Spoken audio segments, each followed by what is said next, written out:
le spectaculaire, le sensationnel, quelque chose qui fait de l'éclat, qui montre, non, lui là, ça c'est l'homme de Dieu. Ça, tu as cherché partout, tu n'as pas trouvé comme ça. C'est pas possible. Venez voir. L'homme de Dieu. Oui. Parfois, c'est l'église. Les fidèles qui poussent les pasteurs à changer. Mais chacun de nous que vous voyez là, Dieu a appelé différemment. Chacun son appel. Il parle doucement, il parle fort, il a l'onction de Dieu. L'onction, c'est que Dieu t'a beaucoup d'expérience. Donc, il fait attention. Même dans les prières, il ne demande pas à Dieu des choses trop élevées. Mais les jeunes, ils demandent à Dieu des choses trop élevées. C'est normal. Il faut demander à Dieu. Il ne faut pas avoir peur de demander à Dieu. Même des choses trop élevées. Lui-même, il jugera si c'est bon pour toi ou si ce n'est pas bon pour toi.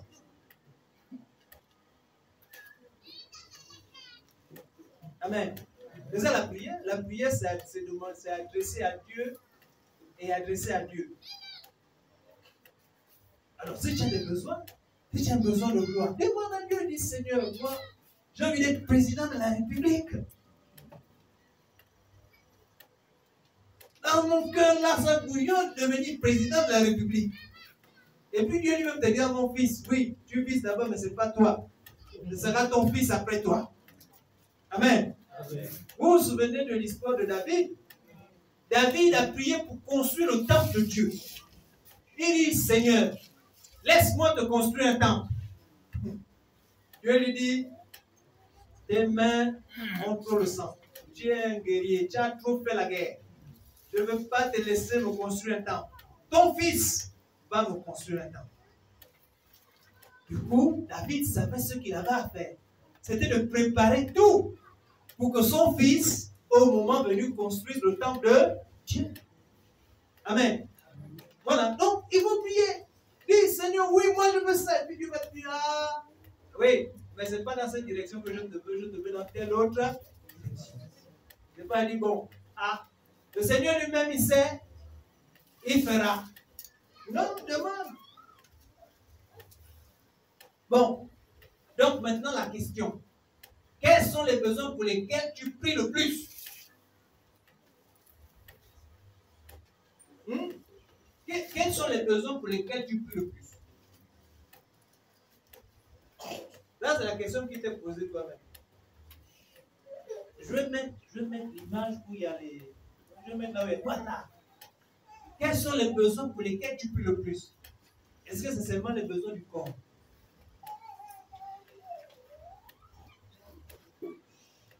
Ou tu vas aussi jusqu'aux besoins de l'esprit?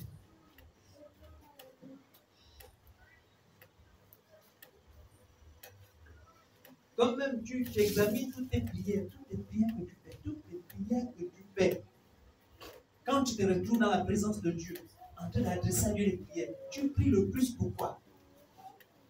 Si tu comptes le nombre de sujets de prière, ça va vous amener à être un peu rigoureux. C'est-à-dire, tu vas commencer à identifier les types de prières que tu fais à Dieu. Parce que parfois, nous les chrétiens, on prie seulement. On prie, parfois même sans comprendre ce qu'on est en train de dire à Dieu. On rentre là-bas, c'est l'heure de la prière. 1 heure de prière. Ah non, là, aujourd'hui, vraiment, j'ai bien prié. J'ai prié quand même 1 heure. Mais est-ce que c'est prier 1 heure qui compte? Est-ce que le problème est prier 1 heure? Ou bien c'est de savoir que tu as prié, tu as dit à Dieu telle chose, et tu t'attends à une réponse de Dieu par rapport à cela. Nous, quand on était jeunes, on est tombé dans l'affaire.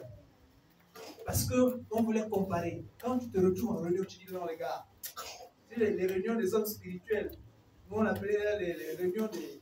Voilà. Dis non, moi, j'ai 1 heure dans la prière. Et pour influencer l'autre qui n'arrive pas à faire 1 heure dans la prière. C'est tout. C'est juste ça. C'est-à-dire que c'est pour montrer que moi, je suis quand même un homme spirituel, j'arrive à faire 1 heure. Et puis l'autre vient dit non, non, moi c'est 2 heures. 2 heures, ta femme, je suis là-dedans. Et puis un autre, c'est le record. Elle dit non, moi c'est 3 heures. 3 heures par jour. Je suis dedans. Je dis, le type là, 3 heures là, il ne fait rien d'autre quoi. Amen. Oui, il ne fait rien d'autre.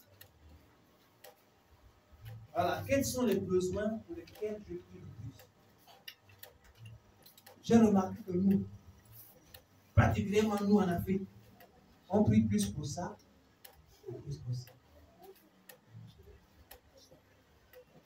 Seigneur, je veux la bénédiction. Quand on entend bénédiction là, on voit voiture, maison, bonne santé, les habits. Voilà, c'est ce qu'on voit. C'est ce qu'on voit. Quand on dit, le mot bénédiction, là, quand on entend le mot bénédiction, il est écrit, vous êtes bénis de toutes sortes de bénédictions dans les lieux célestes en Jésus-Christ. Nous, quand on entend ça, il y a des maisons, il y a des voitures, il y a la nourriture, il y a l'hôpital, il y a la santé. Amen. C'est vrai, hein? Rarement on se dit, bon, il y a que Dieu a un plan pour ma vie et qui m'a accordé les dons pour pouvoir faire quelque chose. Et rarement, on voit rarement ce genre de choses-là. On voit plus en bas ici. Dieu veut qu'on aille plus loin. Amen.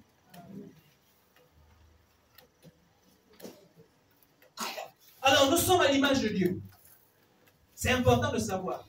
On a des besoins, mais nous sommes à l'image de Dieu.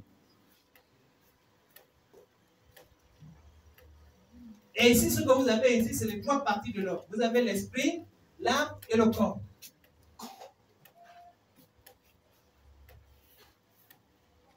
L'esprit, l'âme et le corps. Regardez ce qu'il y a dans le corps.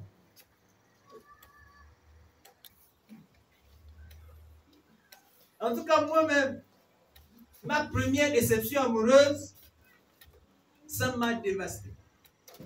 J'ai lu les psaumes pendant 1 mois.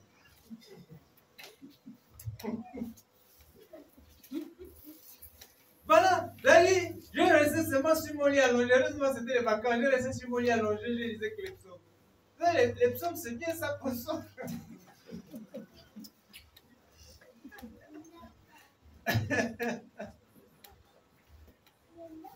Voilà, donc, tu vois, c'est pour guérir émotionnellement. Guérir émotionnellement. On prie souvent pour ça. Oh Seigneur, guéris-moi. Oh Seigneur, guéris-moi.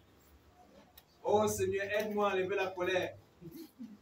La jalousie, la jalousie. Tout ça là, c'est les émotions là. Mais après ça, notre intelligence et notre volonté, souvent on a du mal. On refuse la volonté, c'est avec Dieu la volonté marche. Oui. Intuition. Intuition. Voilà, donc la volonté marche avec Dieu quand tu décides de te soumettre. C'est-à-dire quand tu décides de donner. On va voir ça quand on parle de l'obéissance. Quand tu décides d'accepter ce que Dieu veut. Peut-être vous n'êtes pas comme moi, mais moi souvent, quand Dieu me dit quelque chose, moi déjà j'ai déjà quelque chose que j'ai, c'est-à-dire j'ai déjà ma volonté. À un moment donné, la volonté de Dieu est là et ma volonté est là. Moi aussi, je ne veux pas lâcher ma volonté là. Donc, j'ai fait le combat avec Dieu. Jusqu'à ce qu'à un moment donné, je me rends compte que Dieu est le plus sage. Il a raison. Que c'est lui qui maîtrise l'avenir mieux que moi. Et donc, à ce moment-là, j'ai dit, bon Seigneur, je me soumets à ta volonté. J'accepte ce que tu décides à mon sujet. Amen.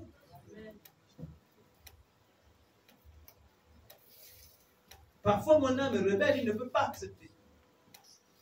Et c'est là où je soumets mon âme. Il dit, il faut soumettre toute pensée qui est contraire à la volonté de Dieu. C'est ça, qui s'oppose à la pensée de Dieu. Donc, parfois, je dis à mon âme, tu te tais. Silence. Maintenant, c'est Dieu qui a raison. Ça, c'est des prières. Mais, moi, il m'arrive de prier comme ça. Je dis à mon âme, silence. Tu as raison. Tu dois te soumettre.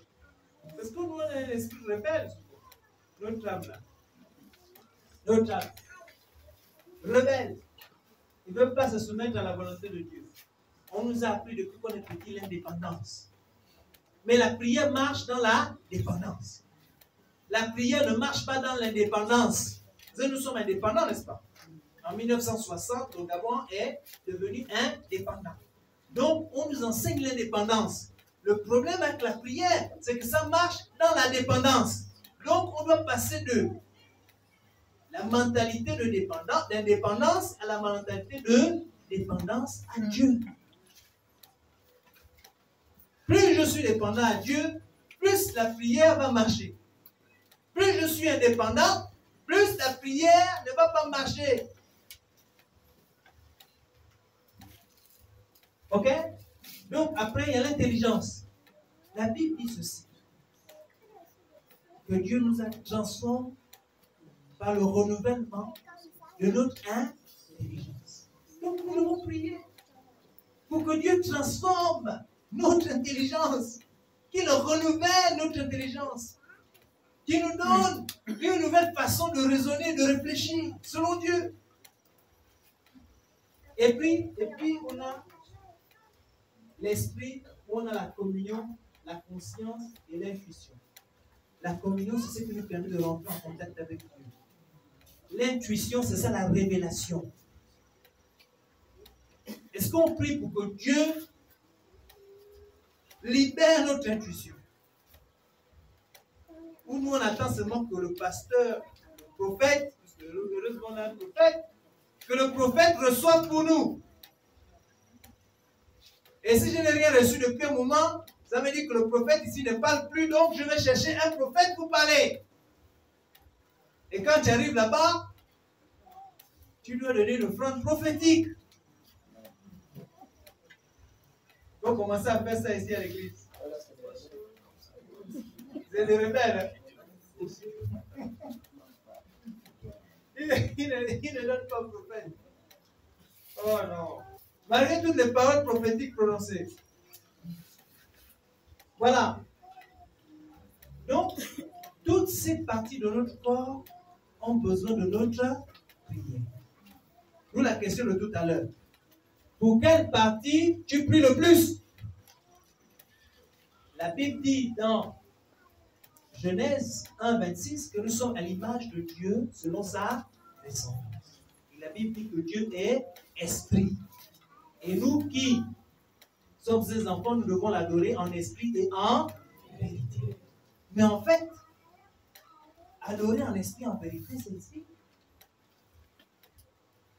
Communion, conscience, intuition. La conscience, c'est notre feu rouge. Quand tu as envie de pécher là, c'est lui qui te dit, Dieu a dit de ne pas faire. Dieu a dit de ne pas faire. Dieu a dit de ne pas faire. Dieu a dit de ne pas faire. C'est à ce moment-là que tu vas commencer à dire, Seigneur, aide-moi à écouter ma conscience. C'est à ce moment-là, c'est à ce moment que tu vas commencer à prier de cette manière. Seigneur, aide-moi à écouter, à obéir à ce que tu es en train de me dire là. Or, souvent, qu'est-ce qu'on fait dire? Silence. Tais-toi. Laisse-moi. Je maîtrise. Je sais ce que je fais. Il n'y a pas de problème. C'est quand tu vas te cogner contre le mur que tu sauras. Qu'en fait, il ne fallait pas aller là-bas. Il était déjà en train de t'avertir de ne pas faire ça. Amen. Donc, vous voyez que les prières ne sont pas les mêmes. Mais si, dans notre manière de prier, on aborde la prière dans tout son complet, on va mieux prier. On ne va pas s'arrêter à prier seulement pour les besoins du corps, comme nous avons l'habitude de faire. On ne va pas seulement prier pour les émotions, on va aussi penser à prier pour l'intelligence. Dieu va te rendre intelligent. Tu veux te marier, mais Dieu a une stratégie pour ton mariage. Mais demande à Dieu la stratégie. Parce que Dieu est un stratège. Il a dit à Jacob, voilà ce que tu vas faire. Tu prends les moutons et tu les fais accoupler au bord de la rivière avec les branches dans l'eau. Tu vas voir que les bébés vont être achetés. C'est ce qui s'est passé. C'était une stratégie. Amen. Donc Dieu a une stratégie pour ta vie. Mais si tu ne pries pas pour ton intelligence, ça va faire comment? L'intelligence ne marche pas. Ou l'intelligence marche de la manière d'avant. Amen.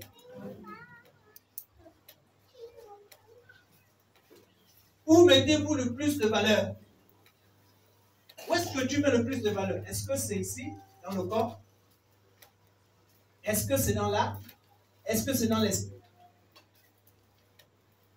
Comme je vous ai dit, nous sommes corps, esprit, âme et corps. Mais ce que j'ai observé, c'est que nous, on prie plus pour ici. C'est vrai. On prie plus pour là-bas. Et moins pour l'intérieur. On est plus conscient, effectivement, on est plus conscient de notre corps, que de notre âme, que de notre esprit. On connaît plus notre corps. On connaît moins bien, vraiment, juste à peu près notre âme. Parce qu'on a les émotions, et puis parfois c'est douloureux. Je ne suis pas malade, mais j'ai mal. Vous avez vu ça, non? Quelqu'un n'est pas malade. C'est-à-dire qu'il ne souffre, aucun membre de son corps n'est souffrant. Mais il a mal. Parce que quelqu'un lui a fait quelque chose de difficile. Son cœur a mal. Mais ce n'est pas le cœur physique là qui a mal. C'est l'âme là. C'est l'âme. Il est touché dans ses émotions. Et dans son amour propre. Et il a mal. Donc, on est un peu conscient de ça. Mais vraiment, ici, là, ici. La vie, c'est qu'on vit, ça n'existe pas. Si j'ai besoin d'une révélation, je vais voir le prophète. Si le prophète n'est pas bon, ou si depuis là, j'attends une parole positive, parce que parfois aussi, on va voir le prophète, on veut que le prophète nous donne une parole qui va dans le sens de ce que l'on veut. Dès que la parole est un peu dans l'autre sens, tu dis non, le prophète, là, il n'a plus l'onction. C'est un faux prophète. Donc, il faut aller chercher un prophète, un nouveau prophète qui a l'onction, qui est capable de me donner des paroles qui vont dans le sens de ce que je veux. Ah, nous, on est bizarre. Hein? On est bizarre ou on n'est pas bizarre? Vraiment, on est bizarre et très compliqué. Voilà.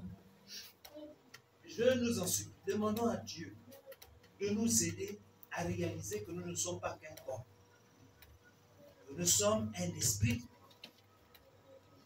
avec une âme et un corps. En fait, le corps là n'est que l'exécutant. Tout se passe à l'intérieur ici. Si tu ne t'occupes pas de l'intérieur ici, l'extérieur ne fera que naviguer dans le vide. Et à la fin de ta vie, tu diras, mais vraiment, je me demande même qu'est-ce que j'ai fait de ma vie. J'ai passé à côté du but. Vous avez passé à côté du but, ça veut dire péché. C'est-à-dire que tu as raté le but. Depuis là, tu n'avais aucune cible que tu étais en train de cibler.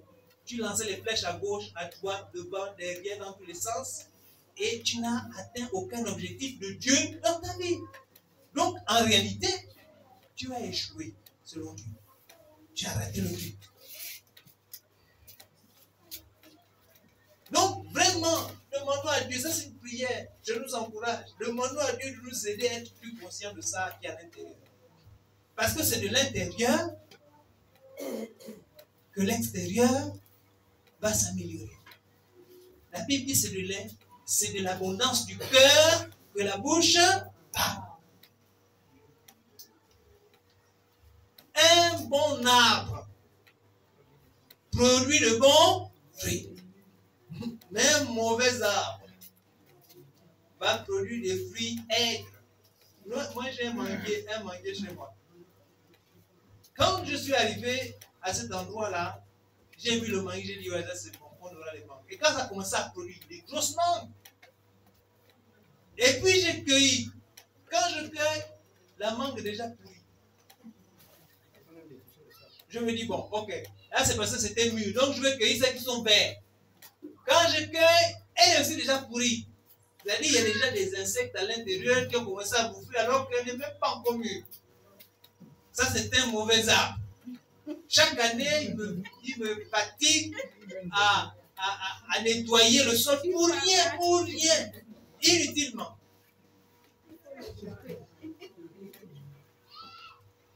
Donc, j'ai déjà l'esprit de voir comment je veux couper cet arbre-là. C'est inutile. Est-ce que parfois on n'est pas comme ça avec Dieu? On ne prie pas pour l'intérieur, donc l'extérieur produit de mauvais fruits. Prions aussi pour l'intérieur. Prenons du temps. Et le Seigneur nous a montré comment faire dans cette parole. Amen. Prions pour le renouvellement de notre intelligence. Prions pour que notre homme intérieur soit fortifié par le Saint-Esprit. Prions. Quand j'ai une déception amoureuse, les jeunes, prions pour que notre enfant tienne. Vous ne dites pas, restez avec votre église. Si c'est ça être chrétien, restez. Même les instruments que je joue plus les instruments d'ailleurs. Voilà. Non, prie pour que ton homme intérieur soit fortifié. Afin que tu sois capable de conseiller les autres jeunes plus tard. Tu dis non, ça c'est bien, c'est une petite chose bien, je te donne des conseils. Ça va aller. Tu es en train de t'endurcir. Amen.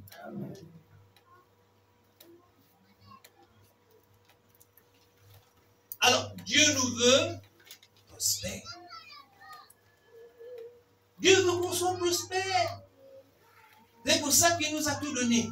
Le corps, l'âme et l'esprit.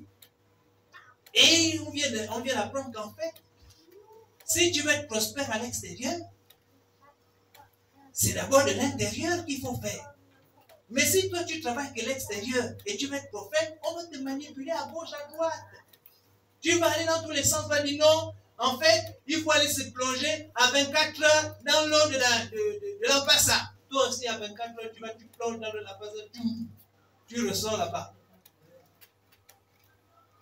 Tu allais prendre un esprit des eaux. Tu allais faire une prière. Et c'est un esprit des eaux que tu allais prendre. Tu ressors là-bas. Tu as les bénédictions de l'esprit des eaux. Ce n'est pas les bénédictions de Dieu. Non, ce qu'il faut faire, c'est qu'en fait, tu dois aller à tel endroit, à telle heure. Oui, mais ça, tu vas prendre les bénédictions des autres entités spirituelles. Ce ne sont pas des bénédictions de Dieu. Amen.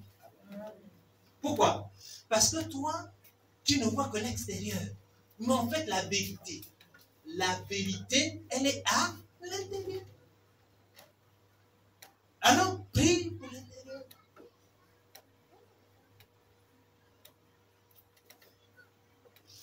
Et regardez bien le mot. Bien-aimé. 3 Jean 1:2. Bien-aimé, je souhaite que tu prospères à tous égards et sois en bonne santé comme prospère l'état de ton âme. Prospérer à tous égards à l'extérieur. Être en bonne santé, c'est les besoins du corps, là, les besoins physiologiques. Mais qu'est-ce qui doit prospérer avant? L'état de ton... C'est l'état de ton âme qui doit prospérer avant que le reste ne prospère. Donc quand tu pries, prie d'abord pour l'état de ton âme. Et nous, on fait l'inverse, tombeau blanchi. C'est-à-dire, on arrange l'extérieur. Et puis l'intérieur, là-bas, vraiment. Quand on voit, dit non, lui, non, ça, c'est un frère. Quoi? Le frère, là, quand il paye, non, non, non. Non, mais dès qu'il prononce la prière, tu es guéri. Mais à l'intérieur, c'est autre chose. Moi, j'ai été réfractaire pendant longtemps, on parlait en langue. Vous savez pourquoi? Parce que je voyais la vie de ceux qui parlaient en langue. Quand je regarde le type, tous les dimanches, il parle en langue. Mais quand tu regardes la vie du type, ou de la typesse, tu dis non. Il y a un problème. Il y a un problème. Soit ils sont avec Dieu, soit ils sont pas avec Dieu. C'est quoi le problème? Et moi, j'étais réfractaire pendant des années à la parole, au parler en langue. Ah oui! C'est-à-dire, j'ai raison, j'ai dit non. Si c'est Dieu qui donne la langue là, mais les gens, ils doivent vivre quand même une vie de sainteté, une vie qui honore Dieu. C'est pas possible qu'ils puissent être comme ça, et puis Dieu aurait donné une langue, et ils parlent tous les dimanches, quand même. Donc ça, c'est moi. Vous, peut-être, vous êtes différents, mais c'est comme ça que Dieu m'a constitué. Je me pose des questions. Et parfois, ça me bloque. Et là, ça m'a bloqué pendant des années. Il a fallu que Dieu déconstruise la mauvaise réputation que j'avais du parler en langue avant de me le donner. Et ça a été un travail. J'ai souffert moi-même. Il fallait que je soumette ma volonté à la volonté de Dieu. Vous dites, ok, Seigneur, tout ce que j'ai appris sur le parler en langue et tout ce que j'ai vu jusqu'à présent, je renonce à cela. J'accepte ce que tu veux maintenant m'enseigner. C'est à ce moment-là seulement que j'ai commencé à parler en langue. Des années après. Donc, l'état de ton âme. Si l'état de ton âme n'est pas en bonne santé, n'est pas prospère, ne t'attends pas à une prospérité extérieure. Il n'y en a pas.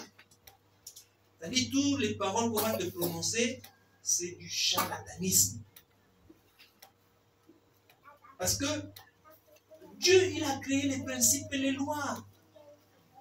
Il ne fait pas les choses en dehors de ses principes et de ses lois.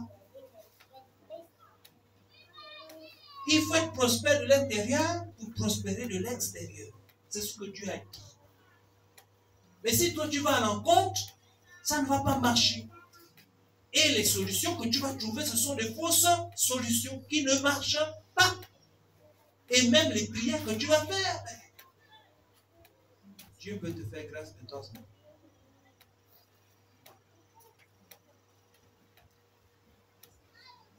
À tous égards. Mais à tous égards, c'est à tous égards. C'est pour ça que Dieu veut que tu prospères. Il veut que tu prospères. Et la prière est là pour ça. C'est-à-dire, il y a quelqu'un qui a dit que la prière, ce n'est pas seulement, c'est pas un acte religieux. La prière, c'est le moyen que le Fils de Dieu a pour parler à son papa. Mon fils Caleb sait que moi je suis capable de tout faire. Il sait. Donc, dès qu'il prend la parole pour me demander quelque chose, il sait que je suis capable de faire ça. Il n'hésite pas. Bon, encore Caleb, il hésite de temps en temps. Mais Shipra, elle n'hésite pas. Elle demande à son père. Elle dit à sa mère, mais papa, il a beaucoup d'argent. Papa, il a beaucoup d'argent.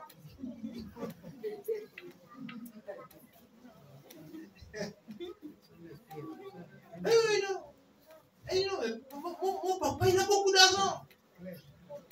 Donc, si elle sait que mon papa a beaucoup d'argent, est-ce que tu penses que c'est vélo que je ne peux pas prendre? Je peux prendre vélo. Est-ce que c'est moto, je ne peux pas prendre? Je prends moto.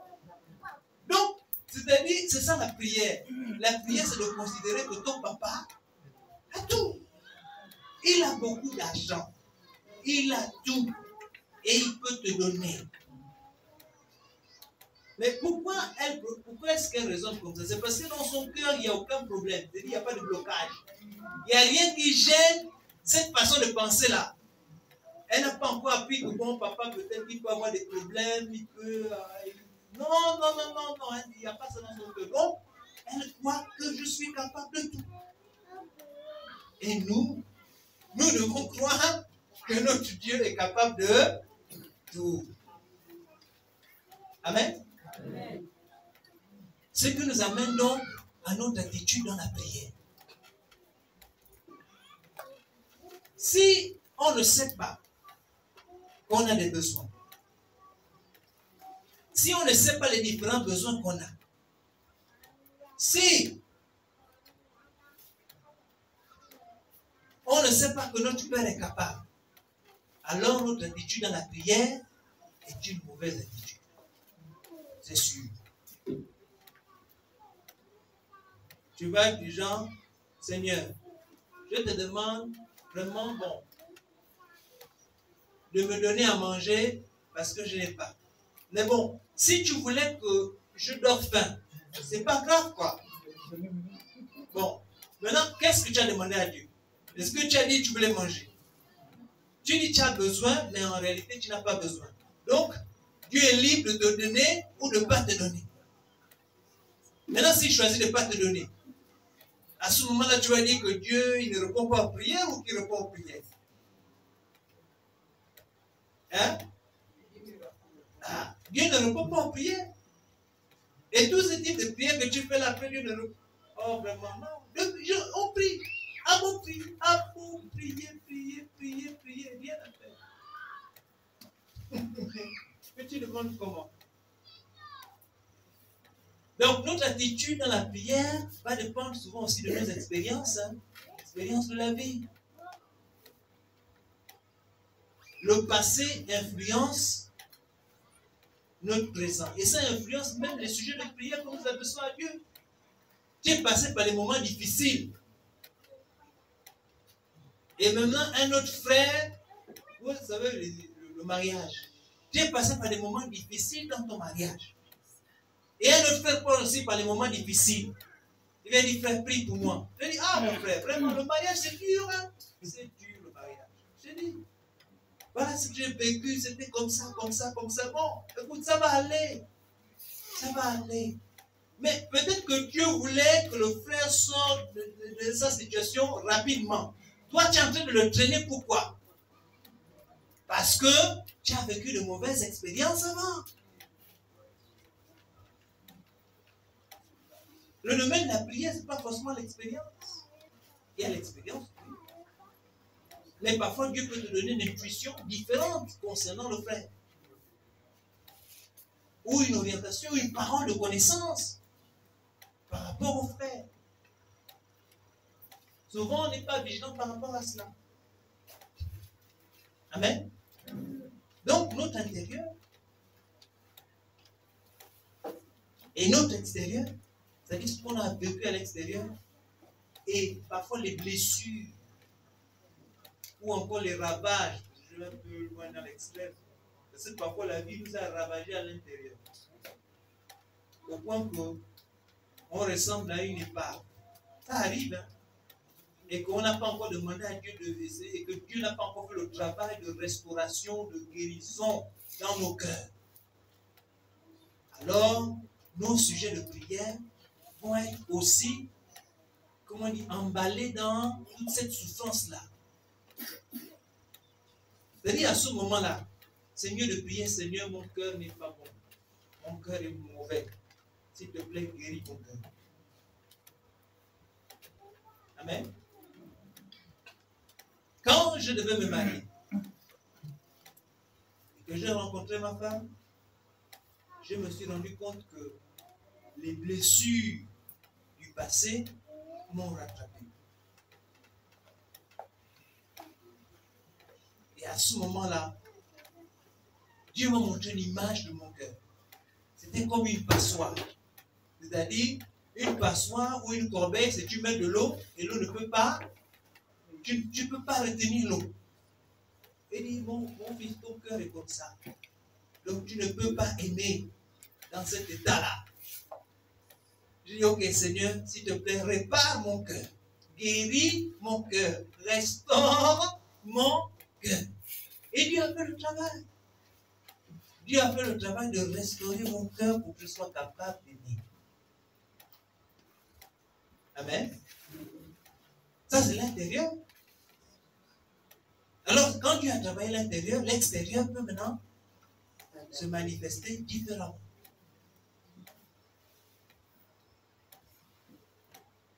Donc, il ne faut pas qu'on néglige l'intérieur. Alors, lisons Matthieu 6, 9 à 18. Vous vous souvenez de cette histoire? Matthieu 6, 9 à 18. On était en train de terminer bientôt. Matthieu 6, 9 à 18. C'est une belle histoire.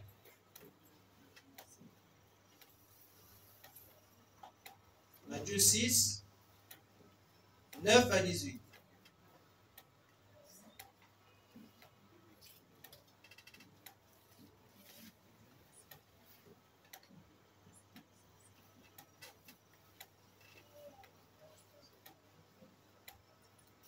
Matthieu 6, 9 à 18, c'est la prière sacerdotale. Et c'est la prière. Comment prier? Notre Père, qui es aux cieux, que ton nom soit sanctifié. Que ton règne vienne. Que ta volonté soit faite sur la terre comme au ciel. Donne-nous aujourd'hui notre pain quotidien, comme pardonne-nous nos offenses, comme nous pardonnons aussi.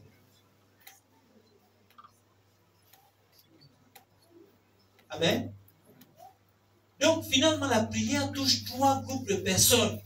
Quels sont ces 3 groupes de personnes? Dieu lui-même, les autres et nous-mêmes.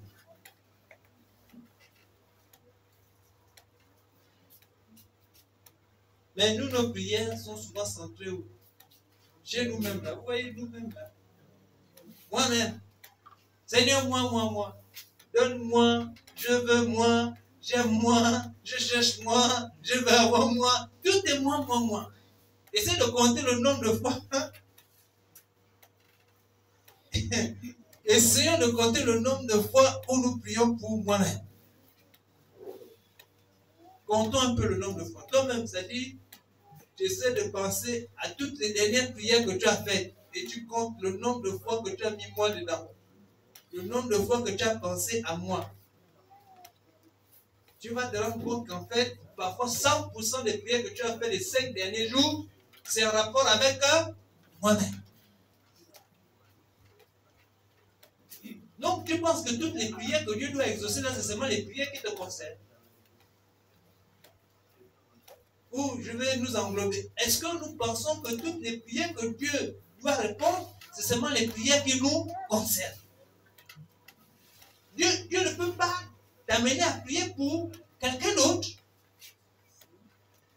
Dieu aussi ne peut pas t'amener à prier pour l'adorer ou pour lui dire merci. Hein? Alors pourquoi nous on est là, on fait moi-même, et moi. Hein? L'égoïsme. L'égocentrisme, tout est centré sur moi. En fait, Dieu veut qu'on change ça. Pourquoi c'est comme ça? C'est parce que nous, on ne prie pas de l'intérieur. C'est de l'intérieur qu'on apprend à aimer les autres. C'est de l'intérieur qu'on cherche à connaître Dieu et à savoir quels sont les besoins de Dieu. Vous pensez que Dieu n'a pas les besoins? Dieu a des besoins, il a des besoins. Il a des projets.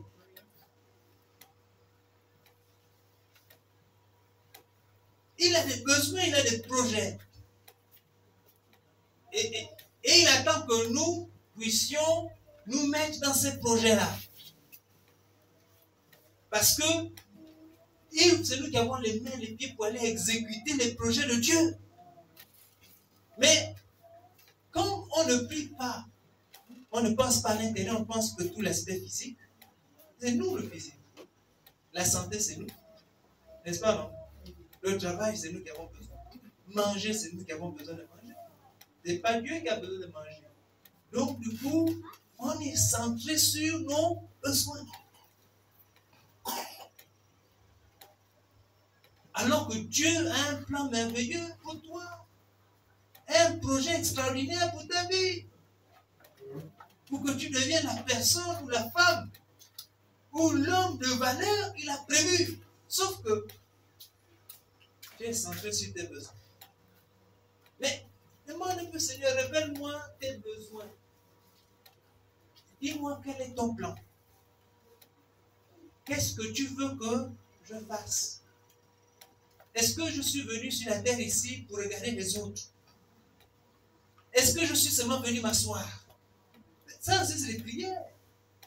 C'est des prières à demander à Dieu. Donc moi là, je suis venu ici là que pour m'asseoir et regarder les autres faire les choses. Il n'y a rien que moi je dois faire. Prie aussi à Dieu comme ça.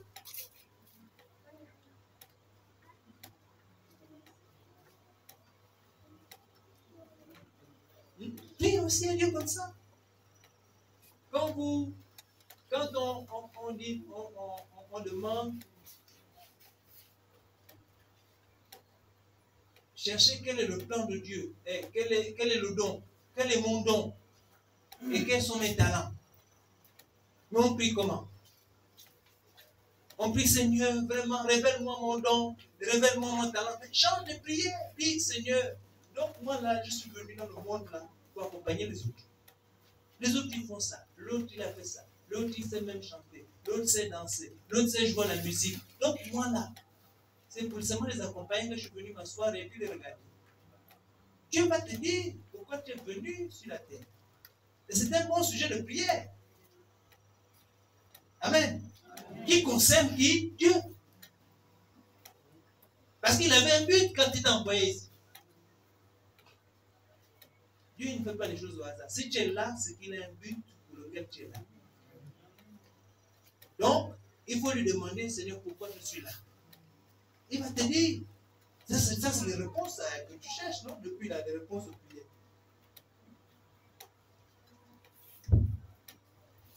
Maintenant, on va terminer avec cette histoire.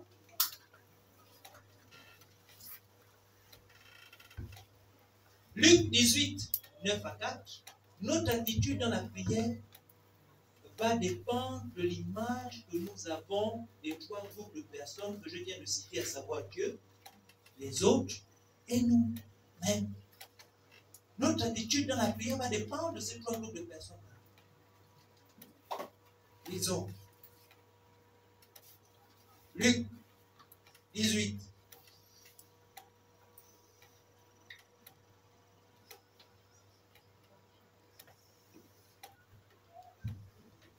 Luc 18, 9 à 14. Mais donc, depuis la personne ne peut lire. Ok? Donc, Jésus va raconter une parabole. Le verset 9. Il raconta aussi une parabole pour ceux qui étaient convaincus d'être justes et méprisaient les autres. Deux hommes montèrent au temple pour prier. Un pharisien et un collecteur d'impôts. Le pharisien debout faisait intérieurement cette prière. Ô Dieu, je te remercie de ne pas être avare, malhonnête et adultère comme les autres hommes. Et en particulier, comme ce collecteur d'impôts là-bas. Moi, je jeûne 2 jours par semaine, je donne 10% de tous mes revenus. Le collecteur d'impôts se tenait dans un coin retiré et n'osait même pas lever les yeux au ciel. Mais il se frappait la poitrine et murmurait: ô Dieu, aie pitié du pécheur que je suis. Jésus, je vous l'assure, c'est ce dernier et non pas l'autre qui est rentré chez lui déclaré juste par Dieu. Car celui qui s'élève sera abaissé et celui qui s'abaisse sera et. Donc là, on a deux personnes qui sont aussi, ils viennent prier, comme nous, tous les jours. Et il vient aussi prier. Il y a un qui dit, Seigneur, je te dis merci, parce que je ne suis pas un avare. Parce que je ne suis pas un pécheur. Je donne quand même ma dîme. Je jeûne. Je viens à l'église. Je suis présent. Sans moi, les instruments, la personne ne pouvait les jouer. Si je ne suis pas là, qui va prêcher ici? C'est moi. Et heureusement que je suis présent, Seigneur. Parce que vraiment, rien ne pourrait se faire ici. Parfois, bon, je pousse un peu à l'extrême, mais parfois on est comme ça. Surtout nous qui sommes habitués là. La routine, vous savez, la routine et l'habitude, on s'habitue. Et après un moment donné, on méprise maintenant même la présence de Dieu. On méprise les choses saintes. Et donc, on banalise aussi.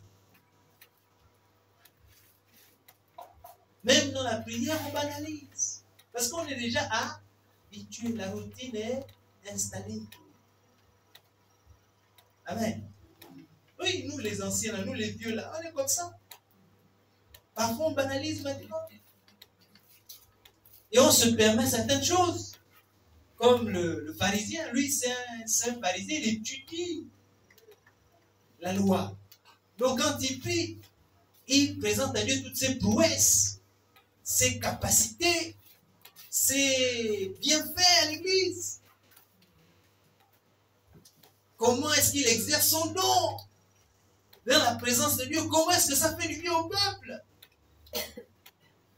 Non, Seigneur, quand je chante, toi-même tu vois comment il y a le mouvement de l'esprit qui se manifeste. Gloire à Dieu pour cela. Amen. Et puis l'autre, il n'ose même pas lever ses yeux. Il dit, ah, vraiment, Seigneur, aie pitié de moi. Aie pitié de. Et Jésus dit que celui qui a été exaucé, ce n'est pas celui qui est venu raconter tous ses hauts faits. Parce que louer, c'est raconter les hauts faits de Dieu. Bon, maintenant, là, lui, il est en train de faire quoi? Il racontait ses propres hauts faits. Alors, qu'est-ce qu'il est en train de faire? En train de louer Dieu ou en train de se louer lui-même? Donc, comme il se louait lui-même, c'est à lui-même de se donner la récompense.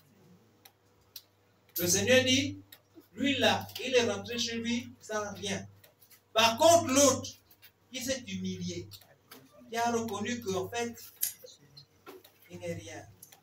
Et il est incapable. C'est un serviteur inutile. Il n'est pas capable de faire quoi que ce soit sans Dieu. Lui là, il a été pardonné. Pourquoi? Parce que Dieu a établi le principe. Le principe, c'est que celui qui se lève sera et c'est celui qui s'abaisse sera voilà. Et dès que tu es en haut, forcément tu tombes. Il n'y a pas de. C'est comme ça. Tu ne peux pas être en haut indéfiniment. À un moment donné, les bras vont se fatiguer et puis tu tombes. Même l'avion qui est destiné pour monter en haut là. Il est en haut, à un moment l'essence est finie. Si il n'a pas fait attention avant, il tombe obligatoirement. Ou bien lui-même il décide, bon ok, vaut mieux je descends. S'il ne décide pas, mais lui-même il tombe obligatoirement. C'est ça? Amen. Voilà. Donc, quand on est en haut, on finit par tomber. Par contre, si on est en bas, Dieu va nous aider à monter. Amen. Donc, du coup, deux personnes qui viennent prier, deux attitudes différentes, deux réponses différentes. Un n'a pas eu de réponse à sa prière, parce qu'il priait pour se satisfaire lui-même. Et l'autre a eu des réponses à sa prière parce qu'il s'est soumis à la volonté de Dieu. Donc quand on prie, on ne prie pas pour prier. On ne prie pas pour dire les choses. Ce n'est pas seulement pour dire, pour remplir les mots, pour dire que j'ai rempli le quota des mots qu'il fallait faire. On sait le quota, c'est-à-dire, j'ai un nombre de mots à dire. Donc je viens prier, je dis le nombre de mots que j'ai à dire. Dès que j'ai fait 1 heure de tous les mots que j'ai dit, c'est bon, j'ai fini de prier, je peux partir. Non! Là, tu n'as pas prié, tu as fait comme le type, il a rempli en disant ce qu'il est capable, ce qu'il a fait, ce qu'il peut, celui-là. Oui. L'autre, il était conscient de ce qu'il disait. Il dit, Seigneur, moi là, je ne suis qu'un serviteur inutile. Parfois, ça ne prend pas beaucoup de temps pour dire ça. Mais il faut écouter.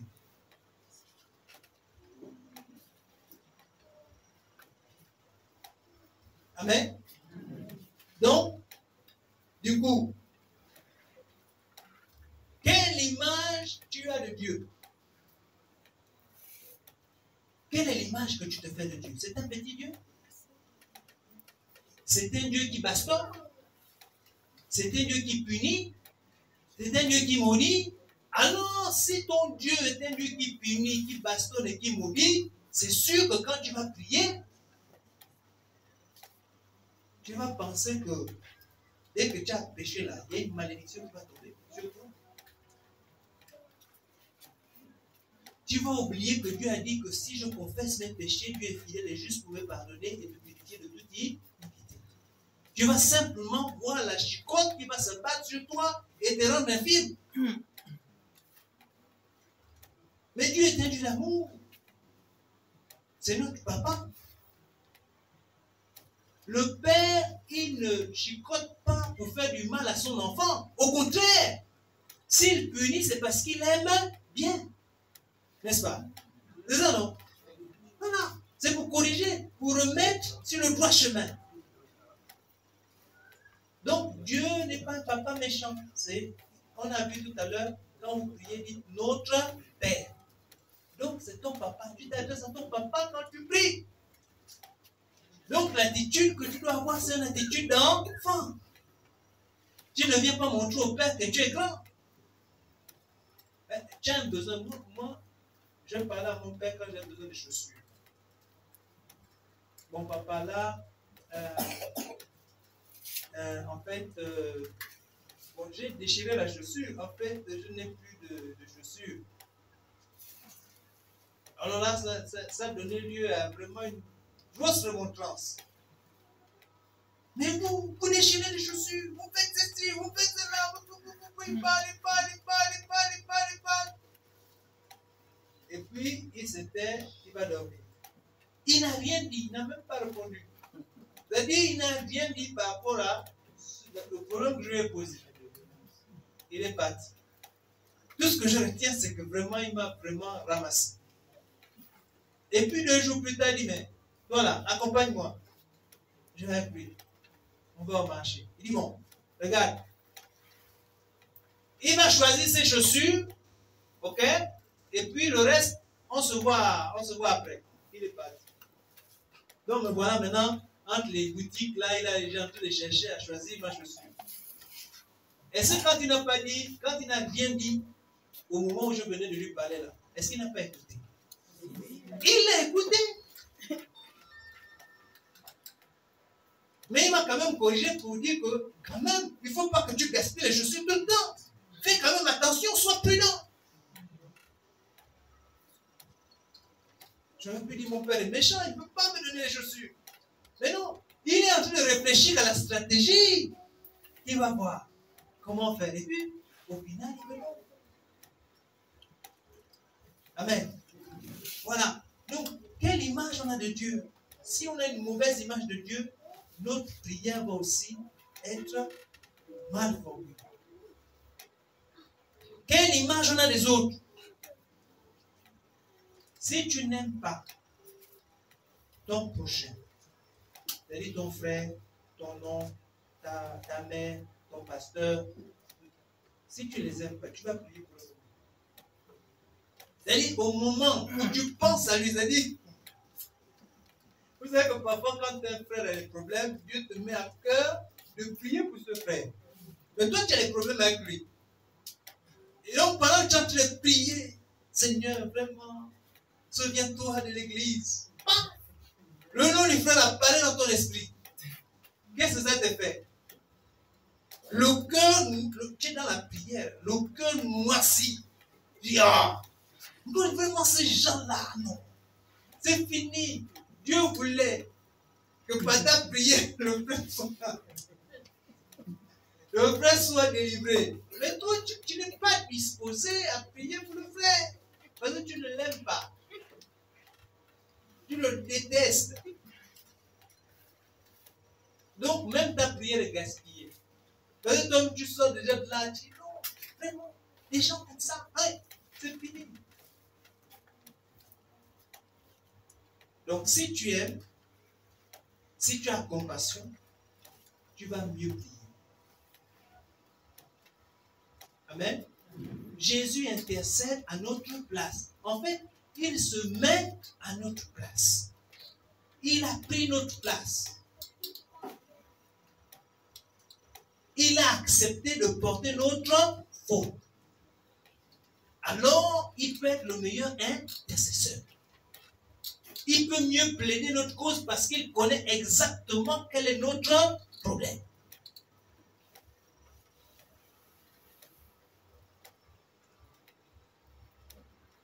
Amen. Donc, quand tu veux prier pour un frère, surtout si Dieu vraiment te met à cœur, non, à cœur.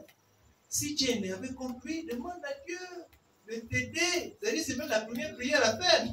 Demande déjà à Dieu de t'aider à pardonner le frère. S'il y a une restitution à faire, demande même à Dieu de t'aider à restituer. Parce qu'il est dit, si tu t'approches de Dieu pour présenter ton offrande, et que tu te souviens que tu as, toi, pas l'autre, pas que l'autre ait un problème, mais que tu te souviens que toi, tu as un problème avec ton frère, ne présente pas l'offrande. C'est-à-dire, ne prie pas. Retourne d'abord, va voir ton frère, réconcilie-toi avec lui, et puis maintenant, après, tu reviens faire la prière. Amen. Ça concerne les autres de la prière. Donc, c'est important quand on veut prier de manière efficace pour l'église, de ne pas avoir de problème avec l'église et les membres de l'église. Si tu veux prier efficacement pour ta famille, trouve le moyen de régler les problèmes que tu as avec certains membres de ta famille. Amen. Oui, parce qu'on a aussi des problèmes avec les membres de notre famille. Ceux qui nous ont blessés. Ils ne sont pas tous des anges. Il y a aussi des esprits mauvais là-bas. Pour la plupart, c'est des gens qui ne connaissent pas le Seigneur. Vous vous attendez à quoi? Même déjà, parfois, ceux qui connaissent le Seigneur nous font la vie difficile. Maintenant, ceux qui ne connaissent pas le Seigneur. C'est-à-dire qu'il ne faut pas s'attendre à quelque chose de bon. Nous, la capacité que Dieu nous a donnée de pardonner. Il dit, Seigneur, je pardonne. Même si ce qui m'a fait, c'était douloureux, je décide de pardonner. Parce que en pardonnant, tu es déjà en train de te guérir toi-même et tu guéris l'autre. Donc, la prière sera efficace quand tu vas pardonner. Pardonne. Quelle image tu as de toi-même? Généralement, les gens qui ont eu une vie dépravée avant de connaître le Seigneur, il y a certains aspects de leur vie qu'ils détestent. C'est-à-dire, ils ne veulent pas entendre ou ils ne veulent pas se souvenir de cela parce que c'est douloureux. Donc, ils n'aiment pas cette histoire de leur vie. Ils n'aiment pas cette partie de leur vie-là. Mais en réalité, ce que Dieu veut, c'est que tu puisses te réconcilier avec toi-même. Tu étais dans l'ignorance avant. Maintenant, tu connais le Seigneur. Et Dieu est capable d'utiliser cette histoire difficile de ta vie pour guérir d'autres. Mais avant de guérir les autres, il faut que toi-même, tu sois guéri. Amen. Voilà, donc, oui, ça te concerne. Ça ne te concerne pas seulement pour avoir les choses, mais que aussi Dieu te guérisse. La première chose que Dieu fait lorsqu'il t'appelle, c'est d'un travail d'abord sur toi, avant que l'extérieur le voie. C'est un travail invisible à l'intérieur. Guérir, restaurer, renouveler, transformer ce qui a été détruit, ce qui a été brisé, ce qui a été troublé, ce qui a été inquiété. Luc 4, Jésus dit, l'Esprit du Seigneur est sur moi parce qu'il m'a oint pour guérir ceux qui ont le cœur brisé.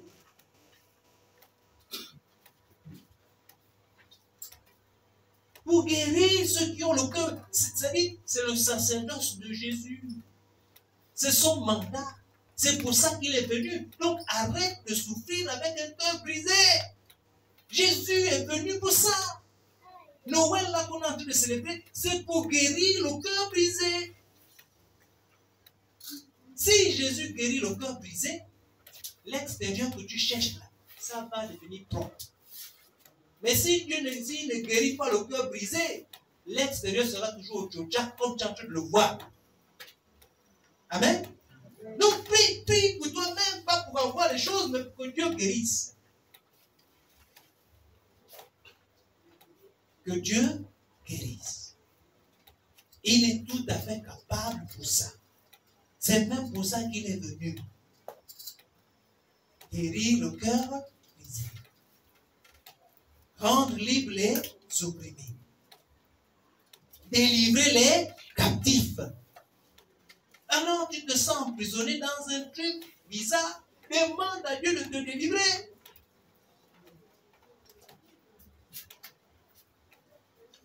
Il est venu pour ça.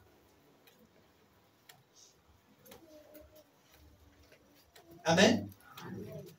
Donc voilà ce que je voulais voilà ce que le Seigneur m'a mis à cœur de partager avec vous ce soir. C'est en venir là. Quelle est l'image que tu as de Dieu? Quelle est l'image que tu as des autres? Et quelle est l'image que tu as de toi-même? Si tu as une mauvaise image de toi-même, tu ne prieras pas bien pour toi. Si tu ne sais pas qui tu es, tu refuses d'admettre ou d'accepter certaines parties de ta vie, tu ne pourras pas prier sérieusement pour toi. Et le changement que Dieu veut pour toi ne se fera pas. Les résultats que Dieu a prévus, tu ne les verras pas. Et les personnes que Dieu veut que tu touches, tu ne pourras pas les toucher parce que simplement toi-même, tu n'es pas encore guéri. Donc commence à prier pour toi-même. Nous on dit souvent quand Dieu appelle, il équipe. Mais en fait, avant de te donner les choses pour faire, il va d'abord travailler ton cœur. Pour que tu sois capable de supporter l'onction qu'il va te donner. Et capable de supporter les fardeaux des autres. Parce que si Dieu bénit, il ne bénit pas pour toi-même. Si la bénédiction c'est seulement pour toi, alors ça ne sert à rien. C'est comme un lac. D'accord? L'eau n'est pas bonne. Si Dieu te bénit, c'est que l'eau doit couler pour aller toucher les autres et apporter la vie. Pour ce faire, il faut accepter d'être guéri. Si je ne suis pas encore, il faut prier pour que Dieu me guérisse. Il restaure. Quels sont les aspects, quelles sont les parties de ta vie où ça ne va pas? Personne ne connaît. Toi, tu connais. Dieu connaît. Alors, avec Dieu, règle ça, traite ça là. Assieds-toi, mets-toi à genoux, allonge-toi, jeûne, prie. Et si tu as besoin de soutien par rapport à ça, les hommes de Dieu sont là. Pour prier, pour compter, afin que Dieu restaure et guérisse. Pour qu'après, l'âme sera renouvelée et l'extérieur verra ce que Dieu est capable de faire pour toi. Amen. Ok?